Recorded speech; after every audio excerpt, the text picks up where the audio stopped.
Good afternoon, everybody. Thank you all for being here today. This is our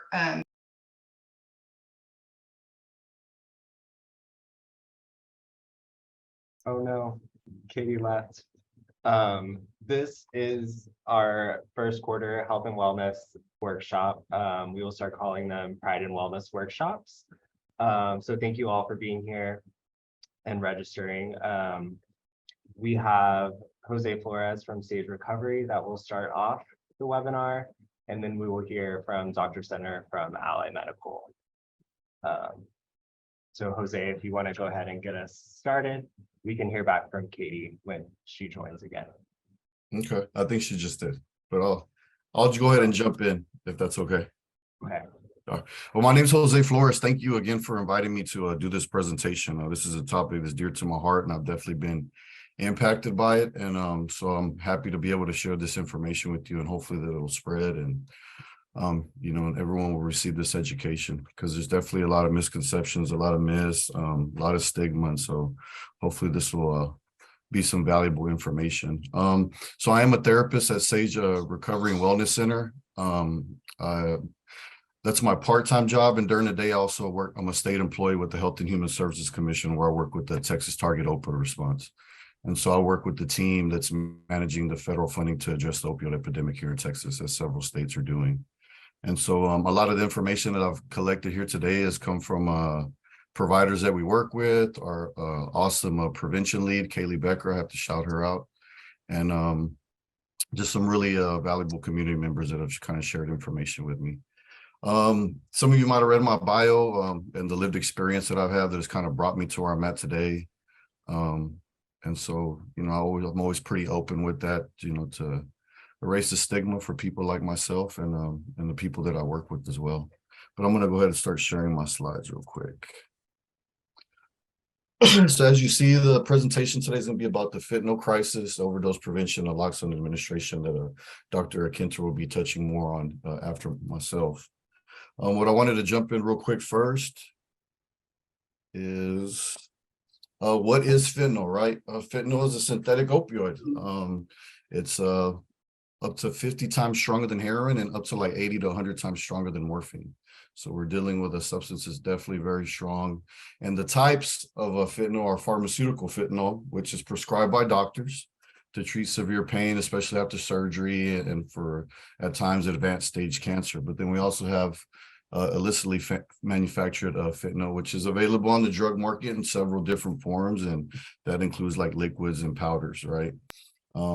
Recent cases of fentanyl related harm and overdose death in the United States are mostly linked to illicitly manufactured fentanyl. And it's often found in counterfeit pills and unfortunately in other substances with or without a person's knowledge.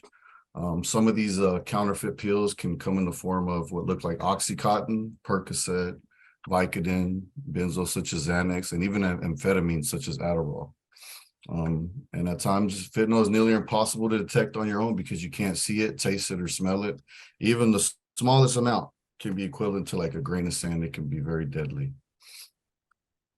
Counterfeit pills, they're fake medications that have different ingredients than the actual medication. And illicit drugs, unfortunately, they don't come with an ingredients list.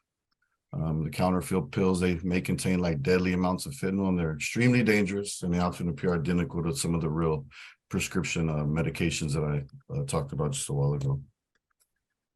So how can you keep yourself and your loved ones safe? Definitely talking to youth about the dangers of fentanyl.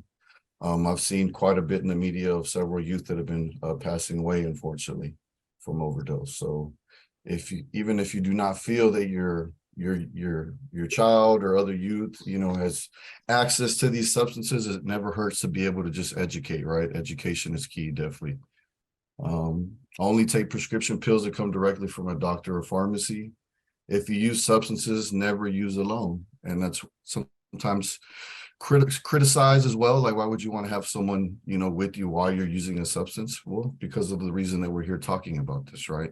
That at times these substances that we, look just like the real, prescription pill at times are cut with fentanyl, and we're not going to be able to revive ourselves from an overdose. So if we're able to have someone else there along with us while we're actively using substances, that would be very helpful.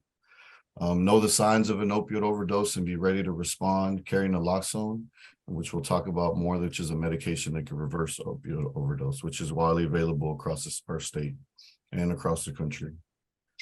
These are some of the signs of an opioid overdose, how to save a life. I had a video about what is naloxone, but Mr. Kinter will be touching more on naloxone and naloxone administration right after myself. I did want to plug for sure more Narcan, please. The Health and Human Services Commission does contract with the UT Health Science Center in San Antonio, specifically to distribute Narcan across our state, free of charge to anyone, anywhere across the state. And so you can definitely reach out to more Narcan, please, and get some Narcan. For anyone should have it. I have some in my trunk, and pretty much everywhere where I sit down in an office space, I have it with me as well. So anyone can save a life is what I'm trying to say. There's some valuable resources here on this page that I'd like to share with you as well. And I'm sure these slides will be available to you.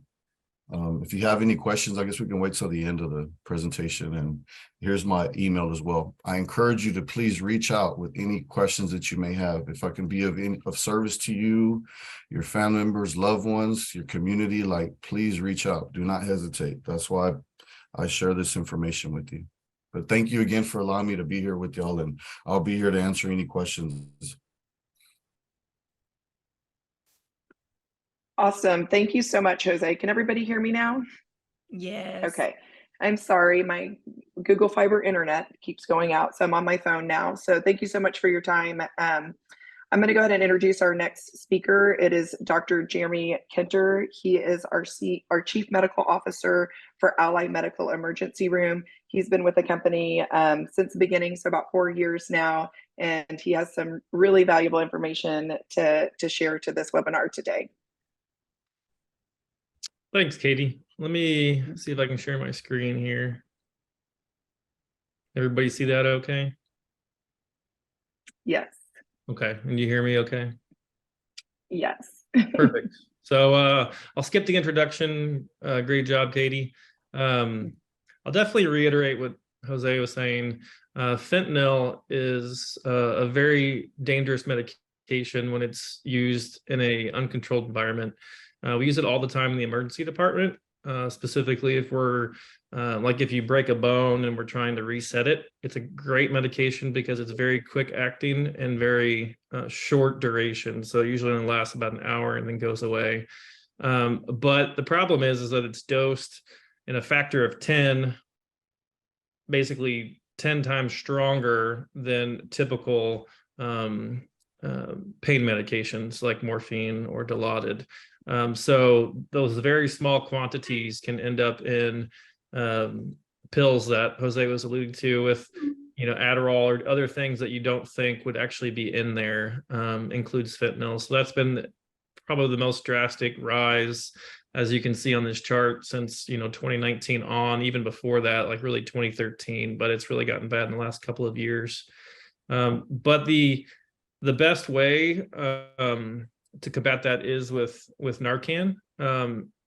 This is the nasal spray, which is the newest iteration of the administration of naloxone or Narcan. It is available in auto-injector as well, similar to like an EpiPen. The reason the dosages you can see on the right are a little bit different is that anything delivered through the nose needs to be a little bit stronger, but it comes out to the same blood concentration either way you administer it. So the nasal spray is great. You can do that in pretty much anybody. Again, the onset's extremely rapid, even more rapid than onset of any opiates. The duration, unfortunately, it only lasts an hour.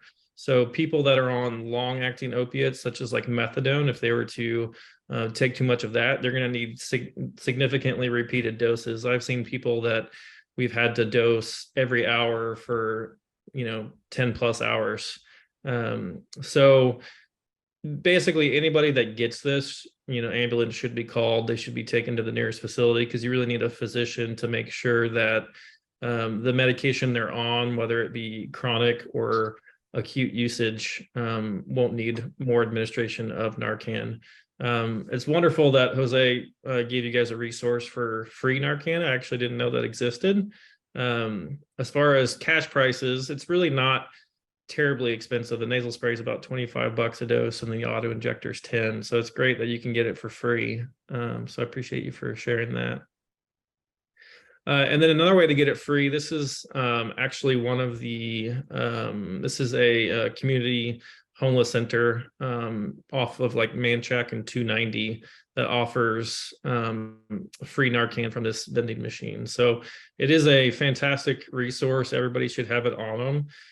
I've even got one in my car just in case I come across something, because it is a life-saving medication.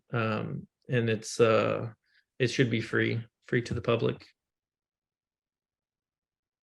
And that's all I had. If anybody has any questions, I'm happy to answer them.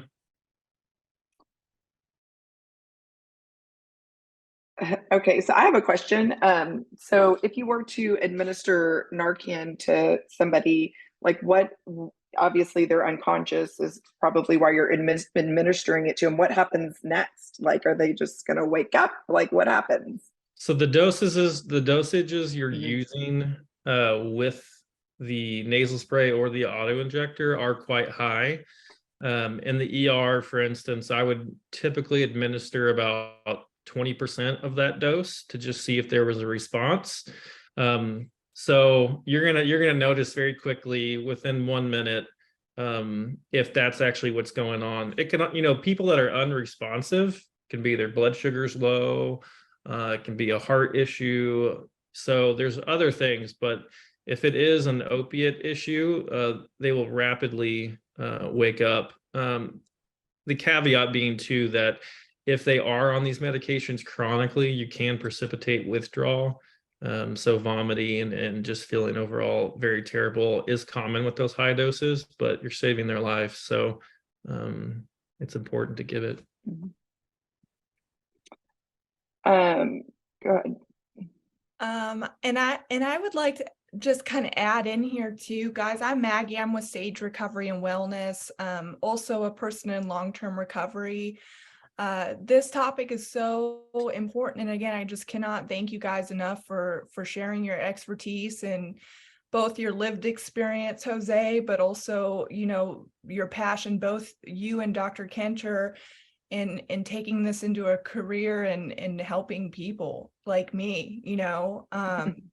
So it's something that's very near and dear to my heart. And on the topic of Narcan, one thing, and Dr. Kenter or Jose, you guys can jump in on this too, but in my experience with Narcaning somebody who, on multiple occasions, I carry Narcan in my car, usually 2 doses at least, because sometimes that initial dose isn't enough, and so dosing them again and calling EMS 911 right away if someone's unresponsive, and then CPR, compressions, and all that good stuff. But I think, is that something to Dr. Kenter that from a medical point of view, like can you talk more on how Narcan isn't going to, I think there's a lot of stigma around naloxone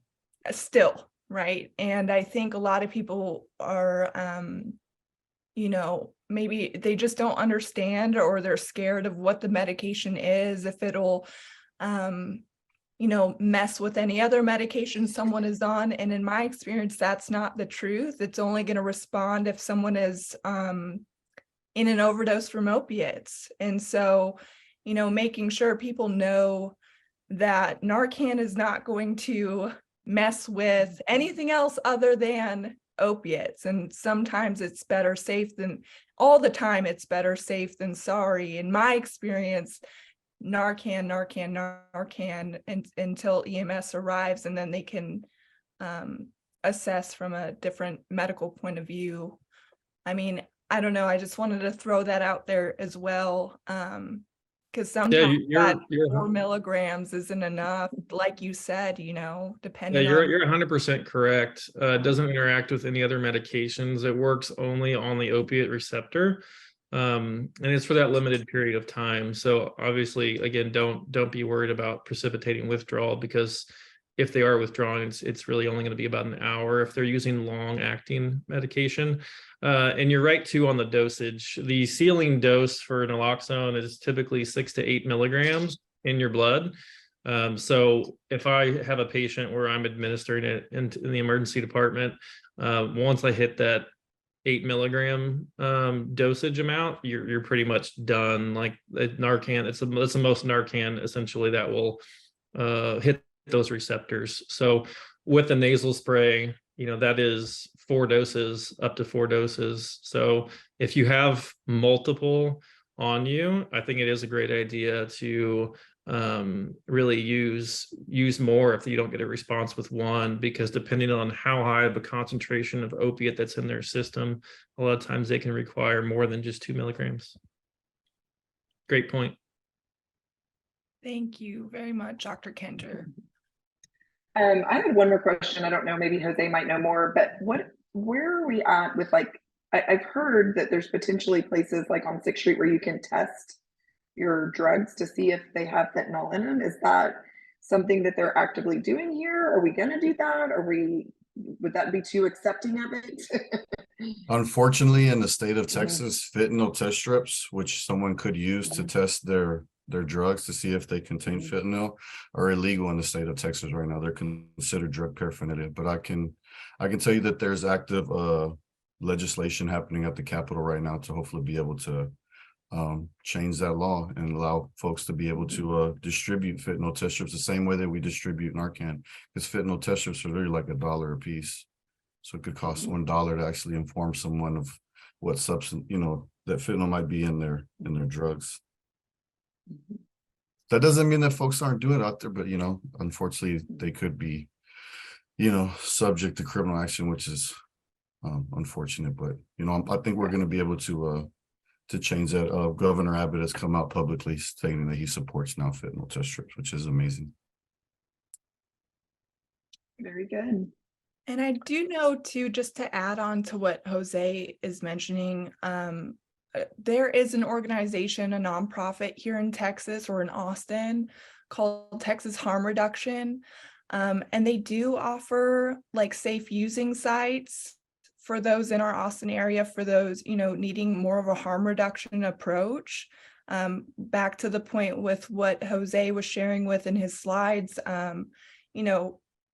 people being around people when you're using, that's it's still taboo to a lot of people, but it works. It's showing that it works, and it's showing that it gives people enough time to use safely and around people. I know for Bella on here, she's in Minneapolis. She's in Minneapolis, Minnesota, and there's a resource up there called Southside Harm Reduction in South Minneapolis. And that's another great resource for people. And I believe in Minnesota, we do, I believe it's legal to carry fentanyl test strips.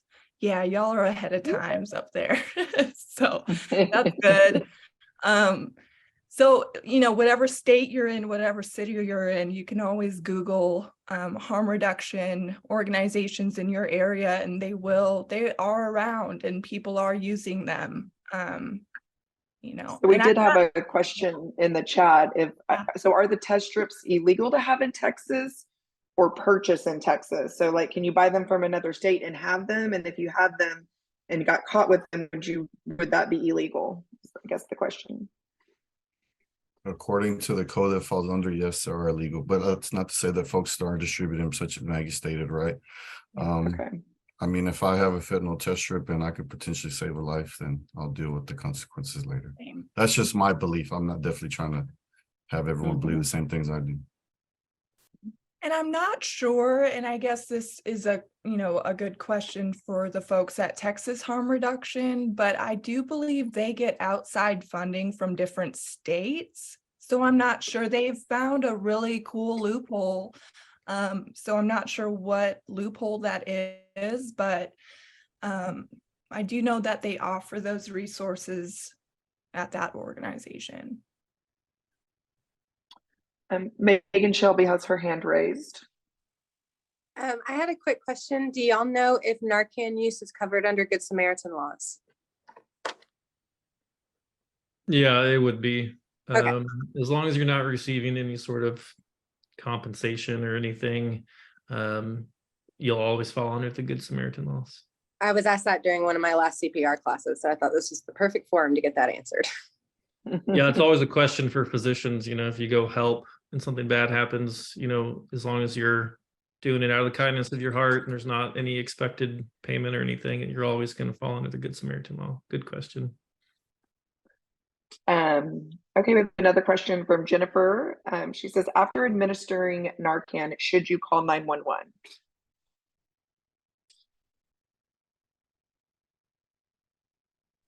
Yeah, you definitely should. Mainly because of that length of time that Narcan works. And you really need a physician or at least EMS to evaluate the patient to figure out what they use, how long they've been on things, what other substances they've been on to make sure that they're not going to need repeated doses. Awesome. Lindsay Bradle has a question. It was a question and more information as well. It's in my car. I should have brought it in. So I can't go over it specifically, but the critical response unit here in Round Rock, they're all fire department, and they've actually, years before COVID, I invited them to come back out this year, been at TAP, the symposium, but they actually made up little bags. It actually says Narcan for Dummies, and it has instructions of what to do and what to do after, and it's pretty neat. And they actually give it out when they go to homes that they feel it's appropriate for usage, when they go to get called out to homes for different things. But I'm going to send it out maybe in an email after this, and I'll kind of go over what it says to do, but it's pretty informative. If you send me Awesome, that, thank you. I can share it with the group. And I'll do that. I'll send out an email once the video is posted and include that information too. Okay. I also did find out probably right after the meeting that we had to get this all together, someone had questioned, oh, I wish we could have, I wish there was Narcan in schools. And talking through a bunch of the Round Rock ISD nurses, through elementary, middle school, and high school, at least Round Rock ISD, I do know for now, I'm not sure about some of the other surrounding school districts, they do have access to Narcan now. I know that AISD has it in some, if not all, of the high schools. I don't know about the lower levels. Yeah, they fought for it on the elementary level because of the fact that, little Timmy might get into little older brother or mom or dad or whoever, uncle, whoever it might be, get into something and then come to school with it or give something to someone. So they fought for it on the elementary level and they won. So they do have it for the Round Rock ISD. Wonderful. Bella, I see you have a question. Yes. Okay. So regarding dosage, how would that fluctuate with the size of the person, the age, especially if they're maybe a little bit younger? Does that change at all? Yeah, so that actually doesn't change. It's similar to antivenom with rattlesnake bites. You're essentially trying to block the substance that's in their body. So it's all with regards to what's in there, not necessarily how big the patient is or how much they weigh.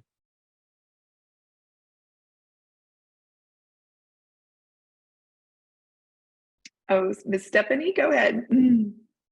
Hi, everybody. My name is Stephanie Guerra. I am with Vivant Health in Austin. We have a harm reduction program that includes syringe exchange. We also offer overdose reversal kits during our harm reduction outreach efforts. And so we also hand it out at the clinic at the agency that we're at. And so I kind of just wanted to put that out there that we are another one of the entities in town that provides those types of resources. We have a mobile unit that we go out into the community and do outreach distribution of harm reduction supplies.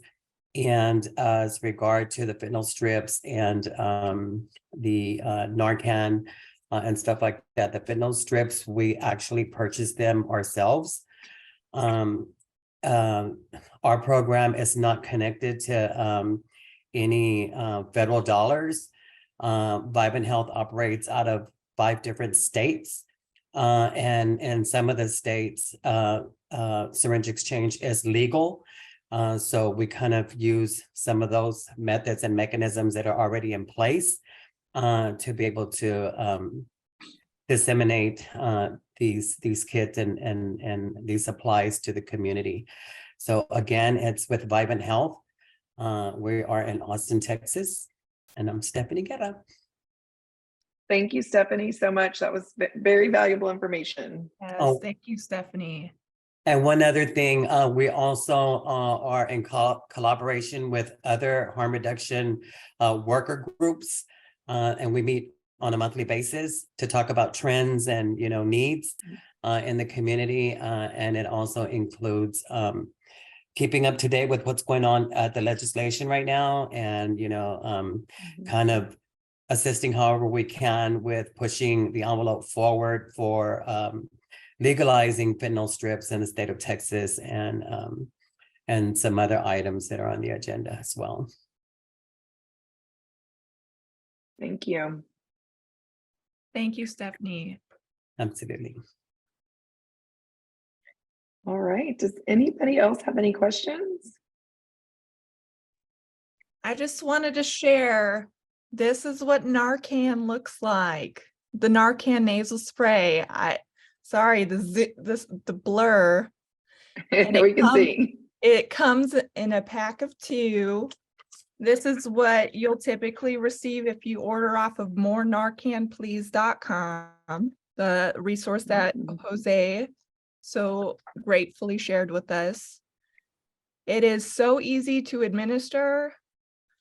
So easy. I always stand by, I'd rather be safe than sorry. So in my experience, even if someone is just, I don't know, sleeping on the sidewalk, hello, you okay? And if they're not responding, I've had that experience of just stay strapped with this, y'all. Keep it in your car. Maggie, did you want to explain to them to maybe just quickly, someone who's never had to give it, something to expect after? Yes. And in your experience before? So I've had a multitude of experiences, unfortunately, with this. Sometimes, if someone has overdosed and you are administering Narcan, and Dr. Kincher, please join in on this if you'd like, but I've had the wonderful experience of having, someone swing at me after administering because they're immediately going into that precipitated withdrawal. I believe that's the right terminology we're using here. Their body immediately goes into withdrawal because you just effectively change that opiate receptor in their brain. So, you can a multitude of reactions can happen if you administer Narcan. Hopefully they wake up in the first few seconds, 8 seconds, whatever. And then, I immediately just call 911. Even I call 911 as soon as, if you find someone unconscious, I'd say call them even before administering that Narcan. Just so you already got that out the way. But I think there's, making sure once that person is alert, if they come to that alertness, reminding them that they're safe and that help is on the way. Sometimes, y'all, I have ducked, just in case, kind of given them the warning, like, hey, if you don't wake up, I have to Narcan you. And they sometimes they come out of it crying. Sometimes they come out of it really upset and mad that you just messed with their high, and sometimes it's just all over the place. But at the end of the day, you're helping save a life. And once EMS arrives, they can take over from there. So, yeah, just know that might be a possibility, but, I'd rather someone swing at me than be dead. So. Yeah, that's a really good transition too.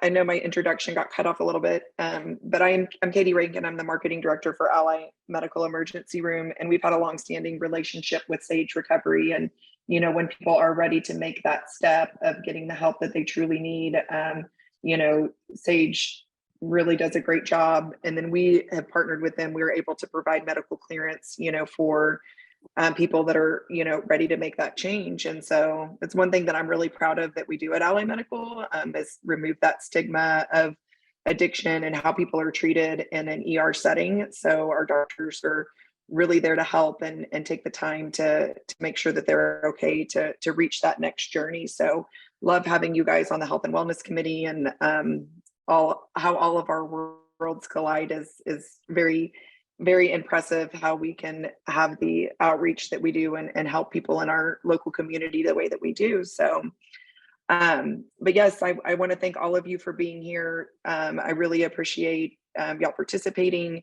and please make sure to check the chamber website. We're going to have our next in-person Health and Wellness Committee coming up. It will be at Sage Recovery, so encourage you guys all to come. We had our first in-person meeting last month, or I guess it was about 2 months ago, but it was really great to be able to meet in person. And we had such a powerful meeting, which led to what we're doing here today. So on behalf of the chamber and Sage and Ally Medical, we really thank all of you for your time today. Have a good day.